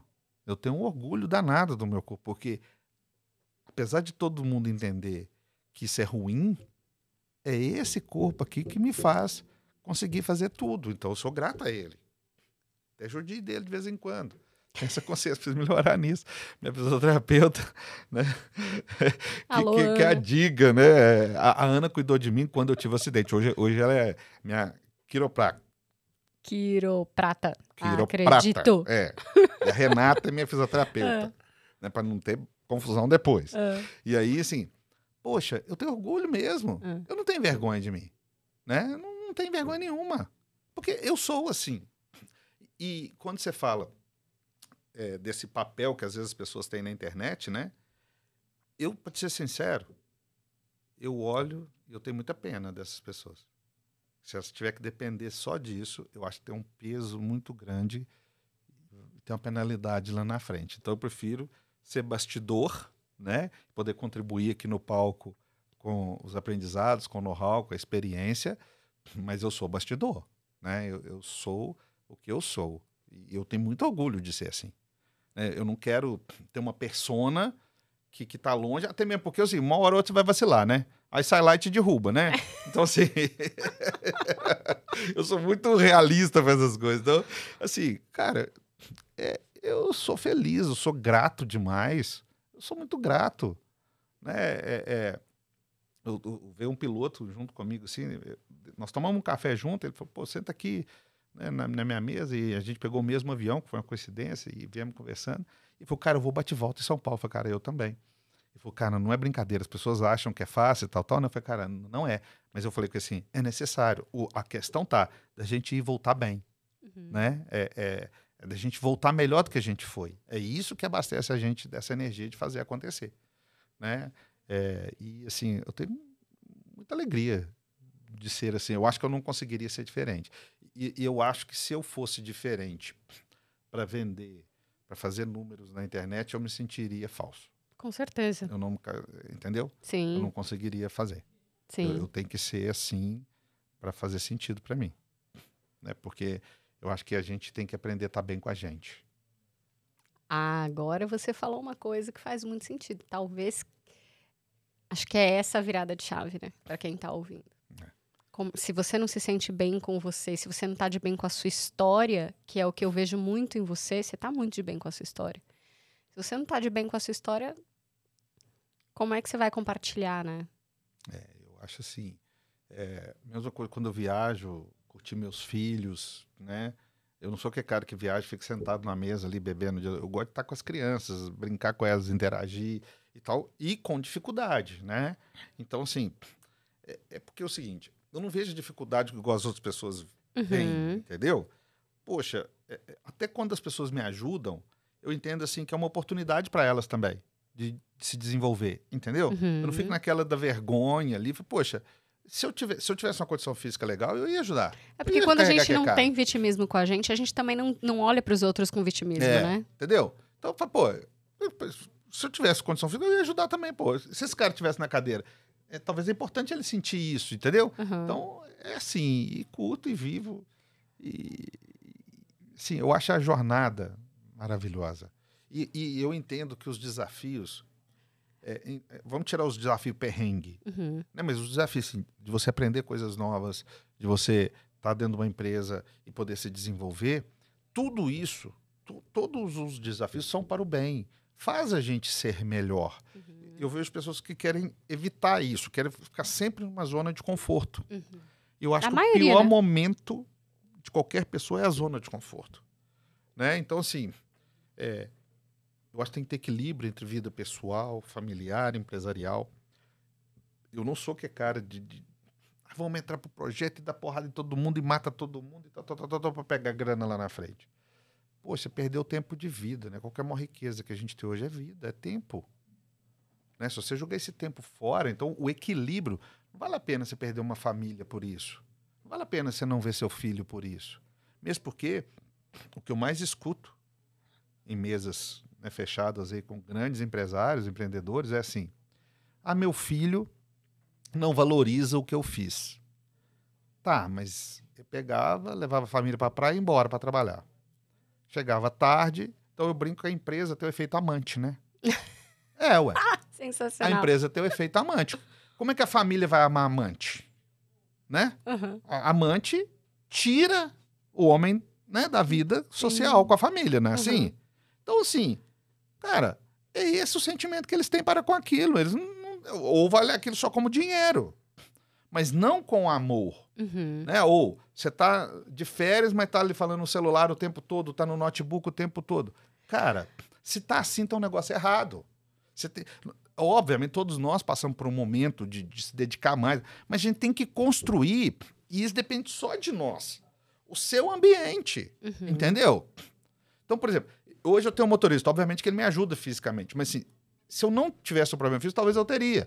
Porque nesse intervalo de trânsito, poxa, eu coloco meus e-mails em dia, eu respondo todos os clientes, eu faço videoconferência, entendeu? Então você tem que otimizar seu tempo para não chegar em casa, você estar em casa, porque não é você ficar 10 horas, às vezes, com seu filho, mas você ficar uma conectada. De qualidade. Isso, entendeu? Então, eu acho que tá faltando muito esse equilíbrio. Eu vejo muito isso, imagina, né? A gente, mulher, é mais cobrada ainda por essa presença com os filhos, porque a gente tá mudando muito, mas ainda tem essa cobrança. E às vezes eu vejo mães que passam o dia inteiro ali com o filho, o tempo inteiro no celular, e não tá com tempo de qualidade. Aí você fala, poxa, não vou me sentir culpada, porque se eu tenho um tempo de qualidade, é isso que importa. É isso, entendeu? Não, e outra coisa, eu, por exemplo, essa semana eu tô acelerado total. Converso com meus filhos, falo, essa semana, papai, mas aqui, sexta, sábado, domingo, papai, é de vocês, nós vamos fazer isso, nós vamos passear, nós vamos, entendeu ou não? É o acordos, equilíbrio. Né, também. Isso, acordos, entendeu? alinhamento. Ou você vai dormir comigo essa noite, o outro vai dormir a outra noite com o papai, porque, né, eu não vou chegar, nós vamos ter aquele tempo. Então, assim, é isso. Mas eles têm que entender, e eu, quando eu tiro férias, eu quero férias, né? Eu quero me desconectar. Né? Às vezes as pessoas acham que é pecado tirar férias. Né? As pessoas acham que é pecado descansar. Sim. Então, por exemplo, um dia um empresário falou comigo assim, mas minha esposa falou que te viu no shopping, não sei que horas, agora ela viu que eu trabalho 20 horas por dia. Né? Então, assim, cara, aquele dia eu tava com meu filho e vou ficar aí, tá de férias, eu vou levar ele no cinema. Entendeu? Não posso ter vergonha disso. Cara, eu tava com meu filho, tenho orgulho de estar com ele. As pessoas criam essas barreiras, entendeu? Pô, não precisa trabalhar 20 horas, precisa, mas na hora que eu quero estar com ele, eu vou estar com ele. Pode ser na segunda-feira. Eu quero ver meu menino jogar bola. Eu quero ver ele no clube. Eu quero levar ele no clube. Eu quero levar ele à escola. É esse equilíbrio que eu acho que falta, que as pessoas precisam aprender a construir. Entendeu? Total. Então, assim, eu não vou fazer isso todos os dias, mas eu vou fazer. Em algum momento. E eu não vou ter vergonha de fazer isso. Entendeu? Não vou. Que agora eu estou com meu filho. Não posso te atender, vou te atender depois. Entendeu? Com certeza. Esse equilíbrio. Para isso, a disciplina. E você está olhando muito para o cliente, das necessidades dele, que é uma coisa que eu falo com a minha equipe. Às vezes a gente quer construir um mundo maravilhoso e o cliente quer o simples. Fala, entrega o simples, para ele ficar sentir seguro e satisfeito, e depois a gente entrega o maravilhoso. Porque o cara, quando é assim, quando você cria essa relação de confiança, essa pessoa sabe que você está fazendo o melhor por ela, independente dessas questões. E o empreendedor, o empresário, o investidor, ele precisa ter equilíbrio de vida, né? Ele precisa ter paz. Mesmo no desequilíbrio, porque o equilíbrio perfeito eu não acredito. Não tem. É por isso que você tem que construir. Não existe. Vai ter os perrengues, vai ter os desafios, mas dentro disso tem que saber o que você quer. Vou te dar um exemplo. A gente sabe, janeiro pra gente tradicionalmente é um mês muito, muito corrido. A gente cresceu 40% em 2 semanas, pra você ter uma noção. Já sabia que ia ser assim. Cheguei e falei, no final do ano passado, eu falei, vamos todo mundo tirar uma semana remunerada. Todo mundo, a gente vai parar 100%. Aí a gente se preparou, comunicou todo mundo, etc. Eu parei alguns dias antes, milagre. Mas eu também tive que trabalhar muito a minha cabeça para isso.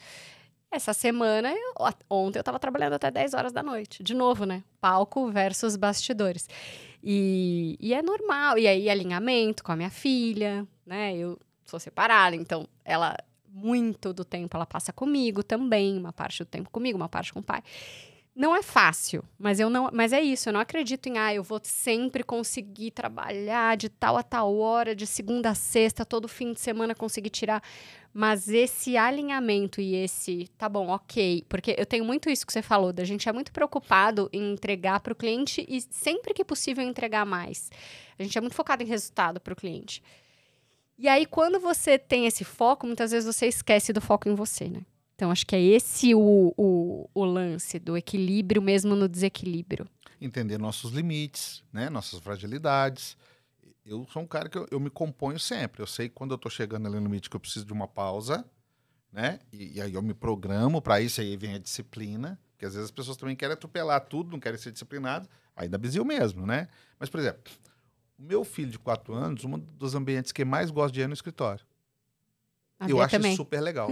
A Bia também. Entendeu? Uhum. Então, por quê? Eu construí isso. Então, o dia que eu tenho reuniões lights, que eu tenho clientes que já me conhecem, sabem da minha essência, o moleque fica lá, entra na sala de reunião, toma café com o cliente. Teve um dia que a gente tem algumas barreiras. Foi um investidor bem grande lá no escritório. E eu levei meu filho esse dia. Porque eu estava combinado de ir com meu filho e depois ia passar uma pessoa lá para pegar ele para ir passear. Só que se deu uma atrasada e esse investidor chegou. E nós fomos tomar café da manhã junto. E ele sentou na mesa, ele fica bonito. Ele vai com camisa de escritório, aí tomando café. E assim, ele ficou lá um tempo e conversou, e a gente conversou. E acabou que eu tenho uma área gourmet, a gente fez a reunião toda do café da manhã na área gourmet. A gente nem foi passar de reunião. E aí esse cara levantou e falou, cara, posso pedir uma coisa? Eu falei, pode. Ele falou, não perde essa riqueza nunca. A próxima reunião eu vou trazer meu neto. Olha que demais. Porque eu tô morrendo de inveja de você, de poder fazer isso. E eu quero trazer meu neto e fazer isso junto, que é um sonho. E eu tinha uma barreira e tô vendo que a gente faz tudo a mesma coisa e os dois vão brincar e a gente vai fazer negócio. Cara, isso era uma coisa que eu queria te perguntar. Muita gente fala assim, negócios, tem até um ditado, né? Negócios e o resto, enfim. E você, tudo junto e misturado. Como que é isso, assim? Porque é muito... Eu conheço essa área da sua empresa, é uma delícia. Você vai lá, a dona... Como que é, dona... Terezinha. A dona Terezinha faz... Gente, até quiabo. Essa mulher, não perca nunca a dona Terezinha. Maravilhosa, cuida lá da gente super bem. E aí é tudo junto e misturado. E eu lembro de uma história que você fez um baita negócio lá que teve um cara que chegou e você não conhecia direito, e aí um amigo nosso conhecido, e a garrafa de uísque, não sei o quê. E aí vira todo mundo amigo. Como que é isso, Ale? Bom, primeiro que é o seguinte, vamos lá. Eu entendo que antes, que o pessoal fala assim, você tem que separar o profissional do pessoal. Uhum. Cara, eu fico pensando como, né? Sério. Né? Você imagina se sua mãe está no hospital doente, internada, você vai ter que ter educação para tratar, mas você está emocionalmente envolvido, Lógico. Né? Então, assim, eu entendo que, antes de tudo, eu respeito as pessoas como seres humanos. Essa é a minha base.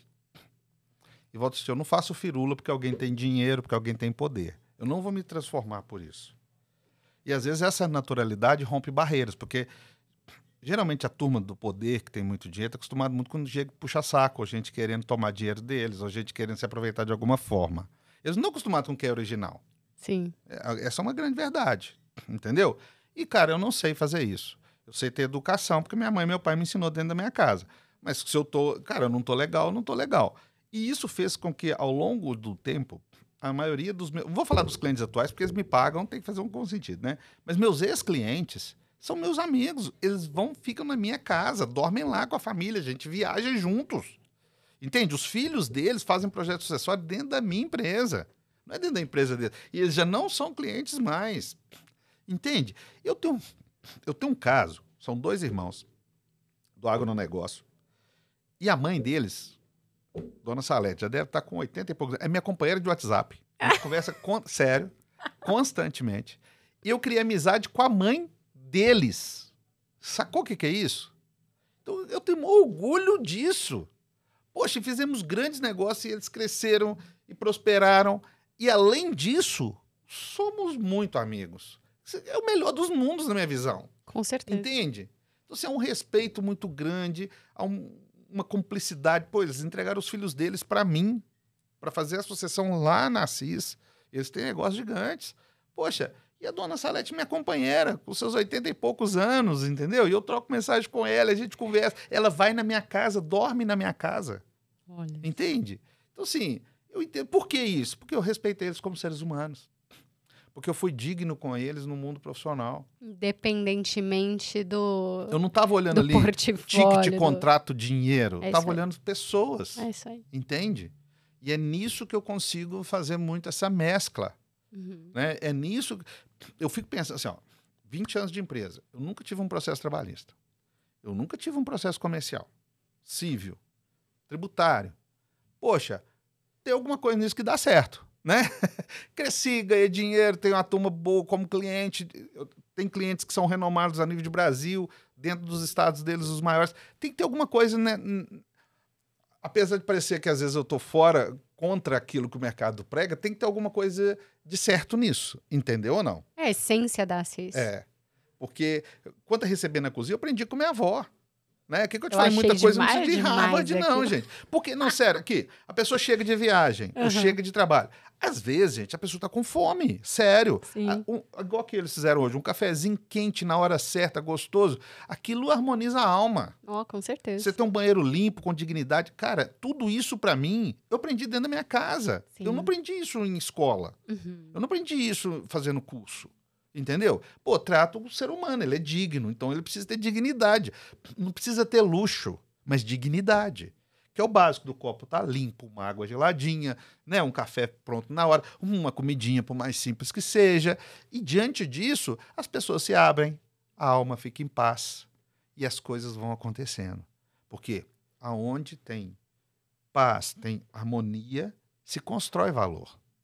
Né? E o valor não é só o valor financeiro. Quando você junta tudo isso, sinceramente, eu acho que a gente criou um ecossistema perfeito. Porque eu sou muito feliz, a gente é feliz, a gente tem dignidade, né? O cliente se sente digno. Eu tenho clientes que têm um escritório 1.000.000 de vezes mais bonito que o meu, maior do que o meu, e que preferem fazer reunião lá. Aqui tem a história de um cliente que você salvou. Foi um aprendizado muito grande. Isso, pra mim, tem muito a ver com o seu foco no ser humano. Eu acho que, assim, mais do que... É o que você falou, mais do que o contrato, o ticket, o boleto, você enxerga o ser humano na sua frente. Isso é uma coisa muito rara. Porque isso as pessoas tentam ensinar em Harvard, como diz você, né? Mas essa empatia no mundo dos negócios é uma raridade, é um diamante, assim. Como é que foi essa história que o cara tinha tomado veneno? Chegamos num projeto, a empresa estava muito mal mesmo, estava falindo. E eu acho que ele queria só um veredito de fora e estava muito ruim. E um dia eu cheguei para a reunião com ele, não sei se ele fez isso pensado, se é por esse lado humano, mas meio que ele começou a fazer ali o espólio dele ali, né? Eu falei, ó, tem isso, falo com a minha mulher, eu achei que negócio... E uma latinha de cerveja, no horário de trabalho, o cara super sério. Falei, cara, papo é esse de o que você tem, né? Falei, cara, acabei de tomar veneno. Tomou aquele veneno de rato com a lata. Vou me suicidar, mas eu não tenho coragem de falar com minha família que eu não consigo cuidar deles mais, dar o contexto, né, econômico, financeiro, de conforto que tem, tal. Pô, na hora, parei tudo, chamamos socorro, levou para o hospital e ficou mal, mas recuperou, né?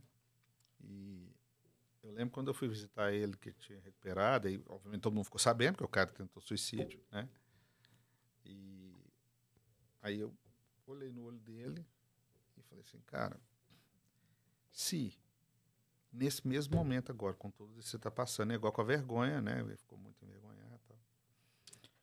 Você ficar sabendo que seu filho tem AME, ficar sabendo que ele poderia falecer, né? Em um curto espaço de tempo. Como é que você sentiria? Ele falou, tudo isso seria muito pequeno. Então eu falei que os seus problemas têm o contexto do tamanho daquele momento.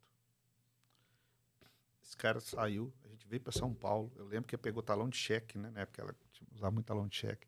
A gente foi dando cheque pessoal dele para pagar fornecedor, para se parcelar, porque estava com uma situação financeira muito apertada. Revisitamos a empresa como um todo, viramos a página com muita dificuldade. Falando assim, parece que é assim, mas foi muita dor, muito trabalho, muito empenho. E as coisas começaram a acontecer, começaram a tomar outra forma, essa empresa cresceu e ainda vendemos ela, depois disso tudo, né? Então, por isso que eu falo sempre que, naquele momento, né, apesar de todo o tamanho do problema que parecia, olha o resultado pós, quando você não deixa se vitimar, você não deixa o caos, os problemas tomar conta do todo e não entender que depois disso ainda tem vida, ainda tem condição, E ele fez sucesso. Pô, vendeu uma empresa grande. Então, assim, olha esse paradigma aqui, né, que teve um tempo, teve muito trabalho, muito esforço, mas teve uma causa ali, né? Eu sempre coloco isso. O que eu prefiro viver? Alguns problemas ou outros? Por exemplo, é muito comum quando a gente está de cabeça quente, o menino falando, você está cansado e tal. Ah, menino, para de falar, eu tô ficando doido. Aí eu fico pensando assim, no meu mindset, passa toda hora. Eu preferia esse menino falando na minha cabeça, eu cansado, cheio de coisa para resolver e tal, ou dele não existir. Entendeu? Aí eu falo, eu brinco com ele assim, repete papai mais 1 milhão de vezes. Que é uma das melhores coisas, que mesmo eu estando ali nervoso, com a cabeça ruim, eu falo que pode repetir papai sempre. Porque o papai ama escutar papai. Entendeu? Então, assim, é uma questão de opção, né? Aquela realidade. E ele quer atenção, óbvio. Ele é uma criança, ele quer o pai. Sim. Né? Então, é isso. Então, eu acho que, assim, a gente tem situações simples do cotidiano da vida da gente, se a gente enxergar de outra forma, né? Responder um WhatsApp da mãe, uma ligação, né? Dar um abraço quando está presente, quando é possível, nas pessoas que você ama, né? Hoje, por exemplo, mesmo, eu aproveitei que eu estava pegando avião, tudo isso, você acaba tendo aquele tempo ali. Eu passei várias mensagens para pessoas que eu gosto, que eu amo, falando um áudio, falei, cara, 23, queria te ver, eu quero estar presente contigo, não quero ficar só de WhatsApp, quero te ver, né? Assim, eu acho que isso é possível, né? Depende da gente criar isso. E essa mentalidade você trabalha todo santo dia, que eu sei. Como que é isso? Bom, se você demora 20 minutos, meia hora para arrumar, eu demoro 1 hora e pouco, né? Por causa da minha limitação, traz mais trauma, tem que... Né, minha esposa que me veste, que tira minha roupa, tudo isso. E nesse período, o que eu faço? Eu me energizo. Ao invés de reclamar e ficar... Então, eu levanto mais cedo que todo mundo, porque eu preciso para me sair do mesmo horário, vamos pensar assim. Então, o que eu uso? Eu vou escutar coisas boas, ler coisas boas, mentalizar coisas boas, fazer isso para que, na hora que isso termine, ao invés de eu estar estressado, reclamando, eu esteja no 100% da minha bateria para passar essa energia para todos aqueles que convivem comigo no dia a dia. Ambiente profissional, pessoal, né? Se for final de semana. Então, eu uso isso como o meu plug ali na tomada, né? E aí, eu geralmente acordo, eu mandando, você sabe disso, mensagens positivas para várias pessoas, né? Eu tenho as coisas... Parece... Assim, são coisas simples que a gente tem que se propor, mas para me manter essas mensagens, mandar para as pessoas que eu amo, que eu quero energizar e tal, eu gasto geralmente por dia uns 40 minutos, porque eu seleciono, eu vou escutar todas elas, eu vou gravar nas pastas, de manhã eu tenho que mandar, né? Então, por exemplo, minhas tias, minha mãe ama aquelas mensagens, minha sogra, você me responde, eu respondo tudo de novo, né? Para falar com eles, não estou enviando por água, não é uma lista só, né? Tem uma conexão aqui, entendeu? Então, assim, isso me propõe e me faz bem. Então, todas as vezes que eu escuto algo bom, que eu leio algo bom, eu salvo, ponho na minha pastinha e quero contribuir isso com as outras pessoas para que elas também possam ver esse lado bom. Mesmo porque, Dani, assim, a grande verdade, né, não sendo hipócrita aqui, é que se a gente ficar nervoso, xingar todo mundo e brigar e tal, vai resolver? A grande verdade é que é essa opção que a gente tem que ter, né? Diante dos problemas, das dificuldades, dos perrengues, de todas as situações, geralmente quando você parte para a ignorância, de alguma forma, só piora. Sim. Né? Então, assim, não vai ser eu ficar nervoso, a minha condição não vai mudar. Né? Eu ficar nervoso pode piorar, né? Eu ficar a nível do sistema nervoso, de tudo, eu piorar a minha condição, não vai melhorar. Então, o que eu tenho que fazer? Eu tenho que fortalecer aquilo que é fraco. E é isso que eu penso sempre. Maravilhoso! Olha só, você que chegou até aqui, se você ainda não segue o Alexandre Assis, por favor, vai lá no Instagram, canal no YouTube, assina aqui o podcast, Deixa seu comentário, o que você achou dessa nossa conversa, desse nosso bate-papo. Ale, te agradecer pela participação, te agradecer por contribuir, por dividir, por inspirar. Cara, você sabe que eu sou muito sua fã, como pessoa, como empresário. E é isso, queria te agradecer por vir aqui. A gratidão é minha, né, de todo o seu público, que vai usar o tempo dele, né? Sim. Para usufruir de tudo isso, consumir tudo isso. Então, a gratidão é minha. A oportunidade de estar aqui. Quero todo o bem para Rugido, né? Espero que esses 40% se tornem 200, né? Amém. E que a gente possa, né, perseverar sempre como negócio, como pessoa. Você é uma pessoa querida, você sabe disso também. Então, assim, torço muito por vocês, né? Quero todo o bem. Vocês cuidam de mim, da empresa, que me faz também muito bem, né? E a todo mundo que está aí presente, que pega esse 2023, né? E eu falo assim, a gente precisa ser, não é um ano novo, é um eu novo. Eu acho que todos nós precisamos aprender a ser melhores a cada dia.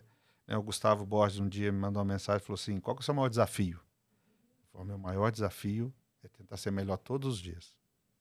É vencer a mim mesmo, né? Eu acho que a gente tem que ter isso como meta.